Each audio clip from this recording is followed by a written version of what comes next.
felt a little bit like a wedding party. Really excited to be here today. As mentioned, I'm Charlotte Jackson. I run the sales and customer success team at MobileFuse. And we're not going to really talk about MobileFuse, but for those of you that don't know us, to put some context to it, we are a moments-based platform that specializes in running campaigns in-app across both mobile and CTV. So that is all I will discuss about MobileFuse, unless people have Q&A about it at the end of the panel, which I'm sure they won't, given the people I'm up here with. But just to get started, digital innovation obviously is an incredibly broad term. So what I would love is each of us up here to introduce yourselves and just talk a little bit about what digital innovation, or how you think about digital innovation in your roles. Yeah, we'll share. Hi, Steve Murphy. I'm with CVS Health. We own CVS, Caremark, and Aetna. I was telling these guys, we have an office right down here at the end, across from the merchandise mart, and it is the one where Ferris Bueller's dad worked. and that's the last time it was redecorated. We think of innovation in terms of it has to solve a problem. So we first try to list out what problems are we trying to solve, and then map back the innovations that we have. And we generally are looking to, on the digital side, solve the purchase funnel digitally, or identity, or propensity. Hi everybody, Jason Pirock, Head of Marketing for Aparium Hotel Group. We own and operate boutique hotels, restaurants, and bars around the country. We think about digital innovation as ultimately advancing the business, right? Advancing the business through the digital journey. For us, it's really about streamlining efficiency to convert, whether it's hotel rooms or restaurant reservations or even events at our properties. So that could be mobile, that could be UX, that could be a number of different things. So. Genevieve Mazzeo with Perdue Farms. If you're in the Midwest here, you know who we are. If you happen to live anywhere west of the Mississippi, you probably have no idea who we are. But we sell lots of chicken. And Purdue's a 100-year-old family-owned and family-run company. We've been doing chicken a long time, and we're really good at it. Digital is not something we are good at. And it's really something that, my team looks for every opportunity. If you think about where e-commerce is, and, I focus a lot on click and collect, so online grocery. Online grocery is 3 to 5 years behind where e-commerce is, and the fresh meat space is 3 to 5 years behind that. So we're a good, 10 years behind where the Amazons and some of those retailers who are very heavy into DTC are. So it's foundational stuff. It's a lot of education. One of the things that I always say is I'm part preacher, I'm part teacher, and then I'm part greaser, because I have to kind of evangelize. I have to educate. I've explained sponsored search to the same people probably 100 times. And I have to get in and do it sometimes because we're a really small team. And so, digital innovation can be whatever it is that day, or whatever a retailer is asking for us that day, because we're beholden to the individual retailers, the Walmarts, the Krogers. We do have a DTC business, but that's not really where I focus. So it's a little bit of everything. It's a gray space depending upon the day. Great, so I'm Anna Johnson, and I am the Director of Precision Digital and Marketing Analytics here at Molson Coors. So everything that our team does is in support of our larger marketing vision, and I know MSJ spoke to you guys all about that this morning, around building brands that more people want to hang out with.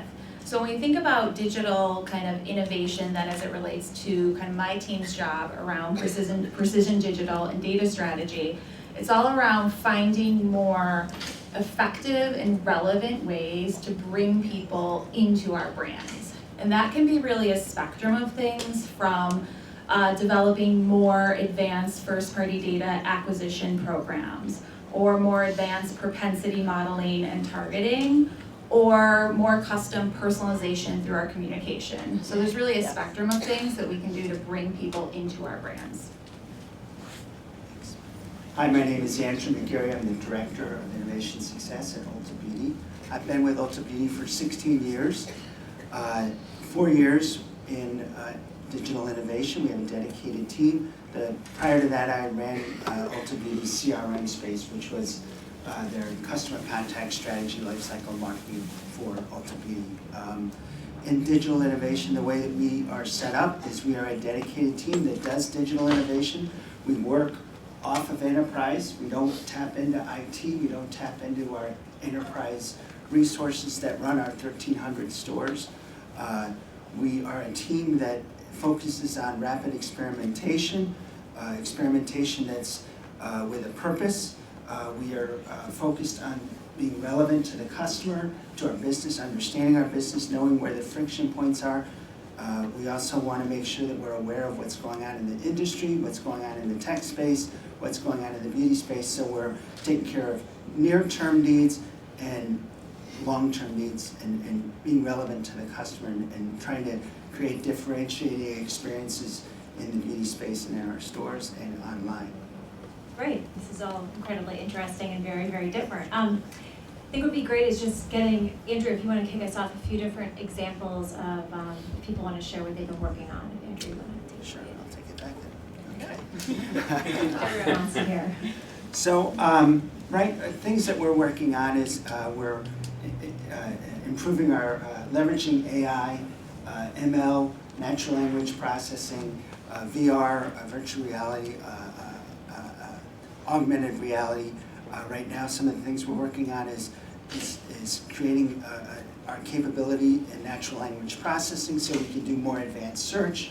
We can have more of a dialogue with our chatbots, understanding the beauty language in the beauty space, understanding the beauty speak. We're also doing quite a bit of work with virtual try-on, where you can go on our app and apply makeup and apply different looks, try different hair colors.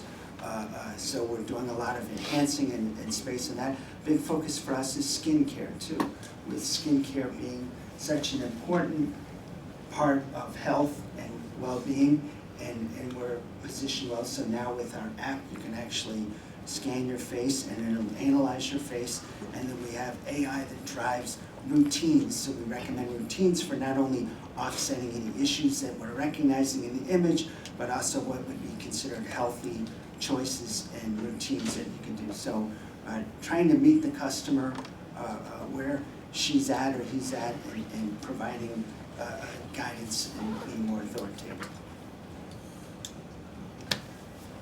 Great, so one recent example that I think is relevant to share is around work we've been doing in audience segmentation and targeting, right? So in this building, we have a lot of big, iconic brands, right, that have large consumer bases.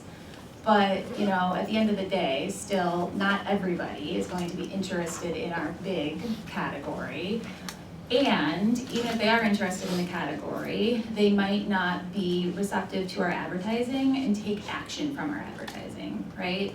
So we've been doing some advanced propensity modeling, which is marrying our first-party data with off-the-shelf third-party PBT data to really find that sweet spot consumer, right? So we can kind of bring down the audience that we want to talk to and kind of find the people who are interested in the category, but also who are going to be more likely to be impacted by our advertising and take action from that advertising and purchase our brands.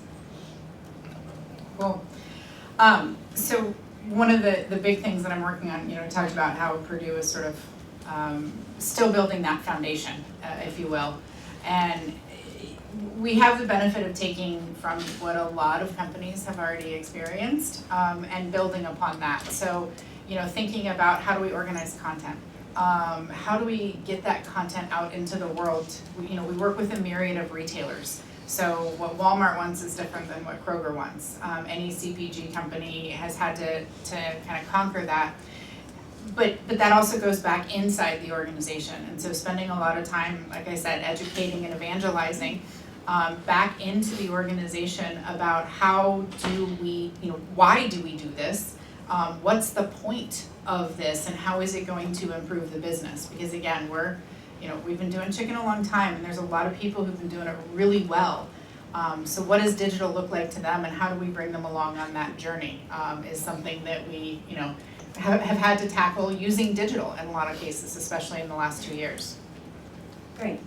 Well, and I know you mentioned audience segmentation and personalization, and that's obviously huge, especially as we're thinking about consumers and modernizing a brand for consumers today. So one thing I would love to hear is just how digital innovation has helped you connect with today's consumer. And Jason, do you want to kick us off with that?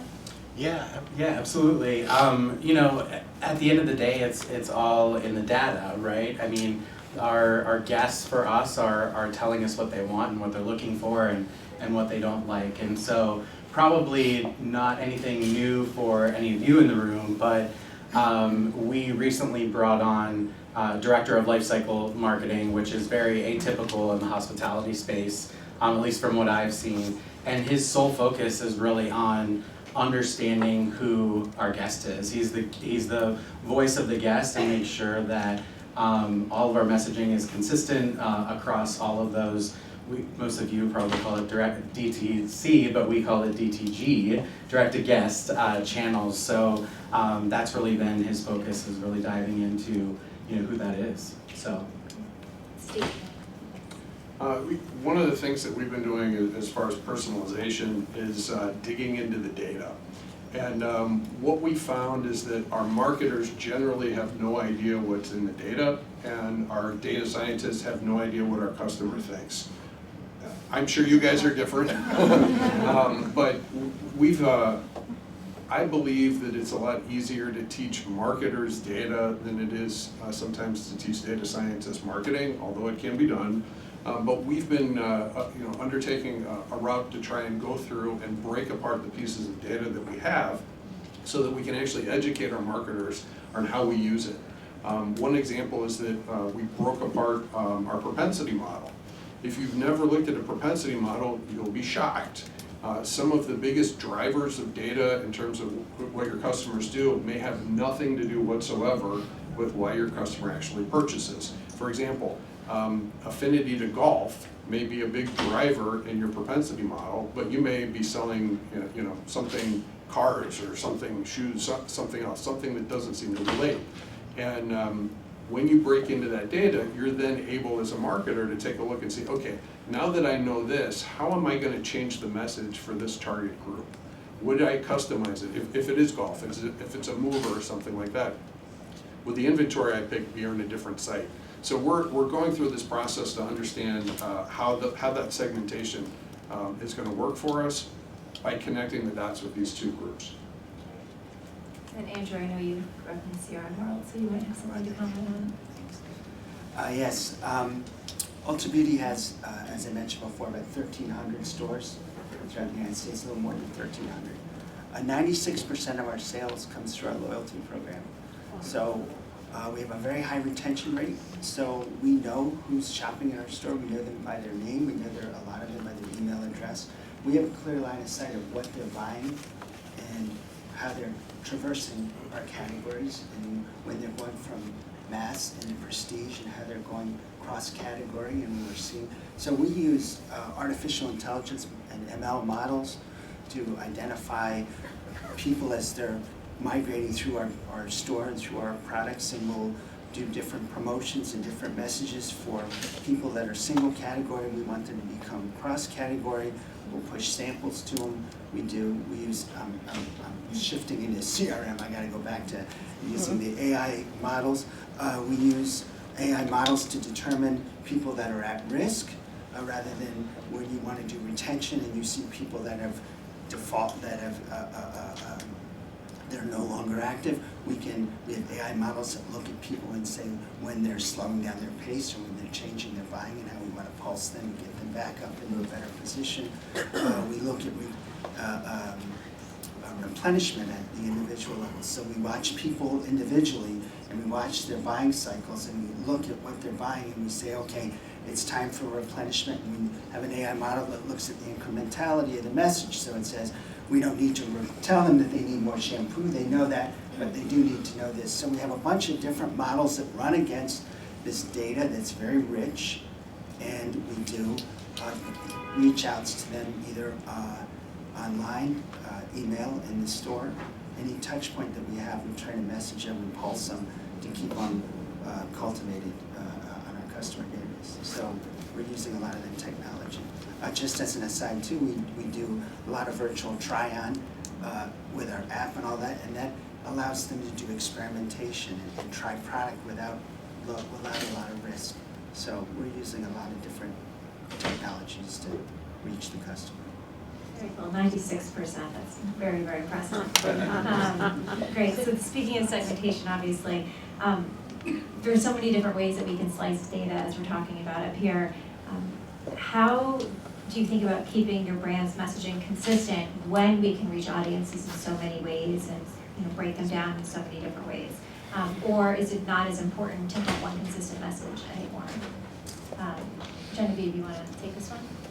Sure, I mean, I think it is important, who your brand is and what your brand stands for, is sort of why you exist. We don't own our brands nearly as much as the way we used to. That's really changed with user-generated content. So it's a balance and making sure that the messaging you're putting out there, we have email, we have retailer media, we have our packaging, we have all of those stages during the purchase funnel, and staying true to who the brand is and what the brand means is really where we're focused on, and laser focused on that. So having, somebody said it earlier, the brand architecture work and all of those pieces, but knowing you're not necessarily gonna own it once it's out there in the domain because, some TikToker is gonna, go do the corn song about your product. You just really don't necessarily always own that piece of it. Jason? Yeah, absolutely, and I'll echo a lot of that. I think, relevancy, equals engagement, equals conversion, right? So I think consumers in general are so smart these days, and they're shopping around, and they're very, they're looking for something specific, and so it's so important to be consistent in all that you do. And I think it's like taking it to its simplest form. What are your most visible channels, and what are you saying, and are you looking at those regularly to make sure that content messaging is all consistent and ladders back up to what you're all about, right? What your purpose is. So just switching gears a little bit, one thing I think the audience would be, at least I'm very interested in, is how digital innovation has helped your consumers. So I don't know, Steve, if you want to comment on that. On the Aetna side of the business, one of the things that we offer is something we call next best actions, and that is it's a way of cutting through all of the data to identify potential health opportunities for our customers. So we know that there are certain segments that if we send messages to reminders to take your medicine, more people will take their medicine, fewer people will wind up in the hospital as a result. And you literally are doing a campaign that is actually improving your community's health and literally saving lives. So that's been terrific, and that's a program that we continue to get deeper in and continue to crunch more data. Incredible.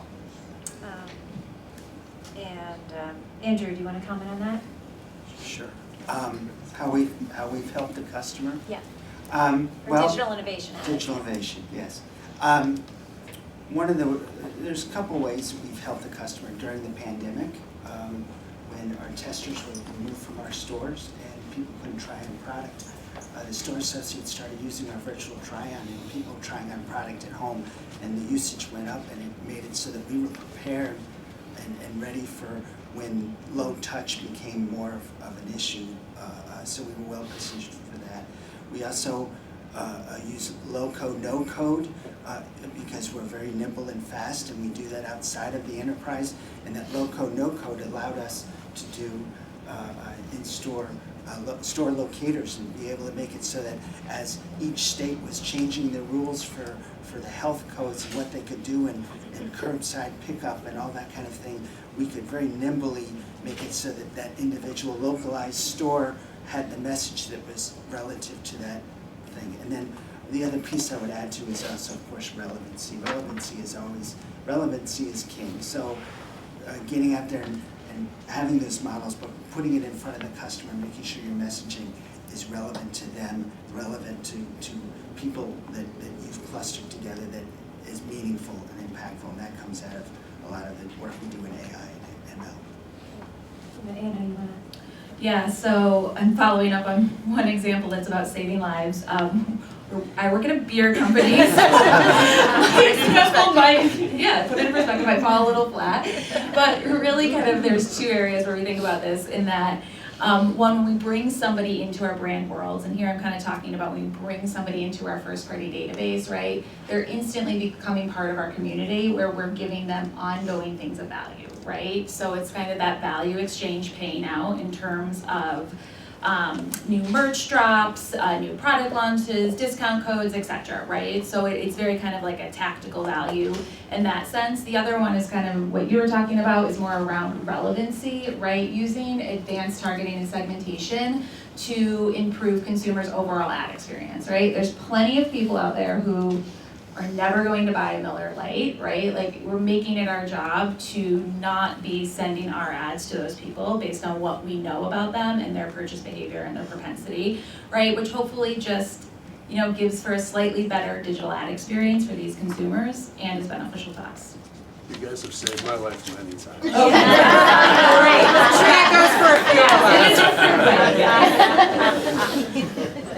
Awesome.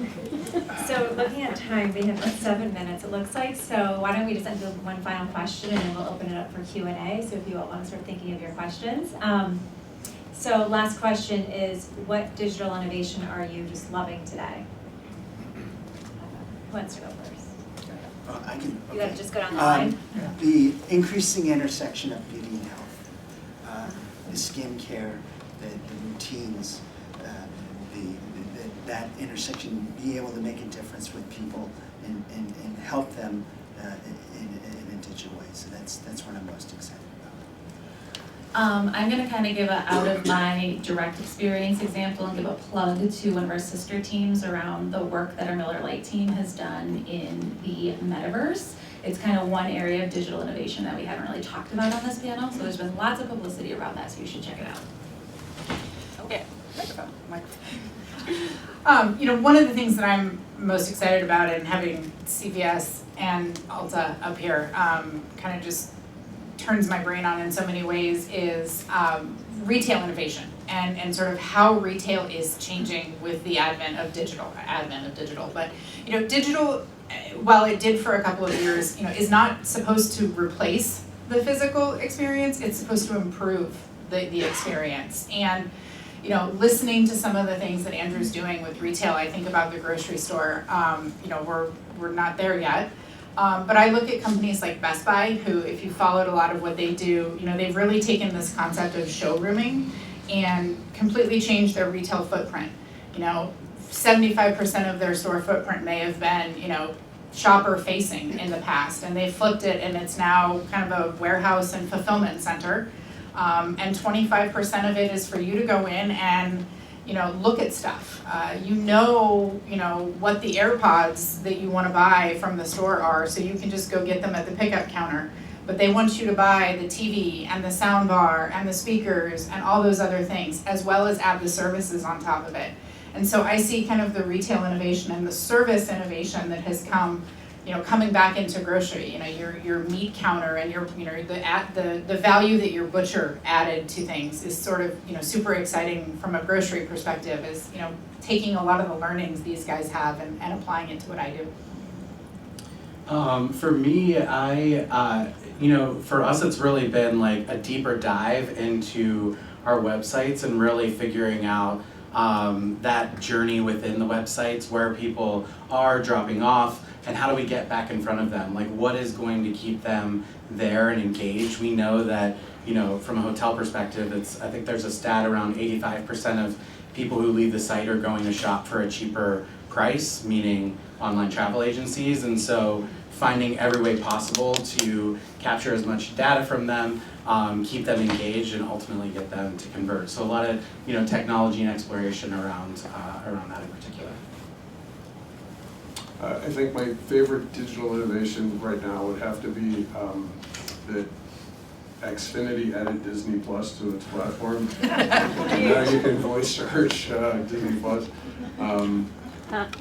I would say that, I don't know if you guys use Adobe Target at all, but on our website, Adobe Target's something that's been around for a while, but it's, every time you put something in there and you test it, and you do an A/B test, you get terrific results, and it's almost like watching fantasy football. You want to check on what's going on in that website constantly. Awesome. Well, that wraps up our panel, so we'd love to open it up to the audience for any questions. This is for Andrew. Andrew, it's pretty clear that one of the success factors of Ulta's digital presence is driving trust in your products from other people who bought it. So Ulta has an enormous amount of user-generated content. So much, in fact, you actually moved a lot of it over to the Target products. And I see products on Target with reviews that were written on Ulta. How do you think about innovating so that that same type of trust can be brought into the physical store? Because people shopping online have access to it. How do you bridge that gap so that they don't have to go find the item online? How do you make that happen? Yeah, thank you, that's a great question. We've been testing some augmented reality where you can get those reviews when you hit the product with your phone, and it creates a word cloud using what we call AI power reviews. So it uses the natural language processing and goes against all the reviews and creates a word cloud. So you can hit a QR code, or you can use computer vision, and this is not rolled out, this is still piloting. This is one of those kind of experiments I was describing before, where you can bring that review, that endorsement, and be able to see it animate for you on the products. And maybe someday you'd be able to say, I like this aspect and I like this aspect, and let's take the phone down the products and see which ones have that common thread. So that's kind of where we're going. Natural language processing is kind of that linchpin for a lot of that, where people are free-form texting and you have to understand what their intents are and what they're saying, and then collapse that. So that's how we're trying to leverage that in store, create bridging digital and reality. Yeah. Really cool information. Other questions? I think I saw one over here. Yep. You guys have all talked about how you're using digital to delight and deepen relationships with your existing customers, but are you anybody doing any conquesting or trying to steal share of wallet from your competitors? Anything innovative in digital that way, like going on offense? I'll just start by saying retailers don't let us usually do that, so we're kind of out of that game. They don't like it to steal from other brands. I mean, we're in the kind of the game to steal share, right?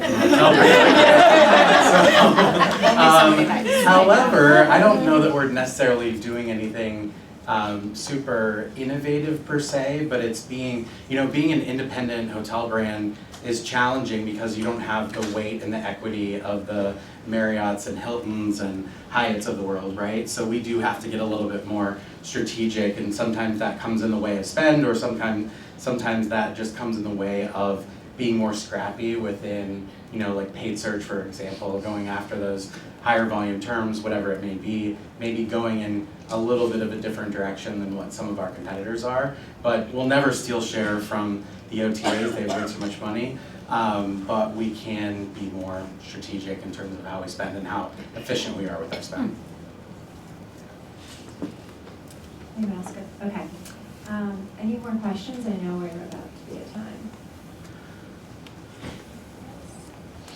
All right. Well, thank you guys, and thank you to the audience.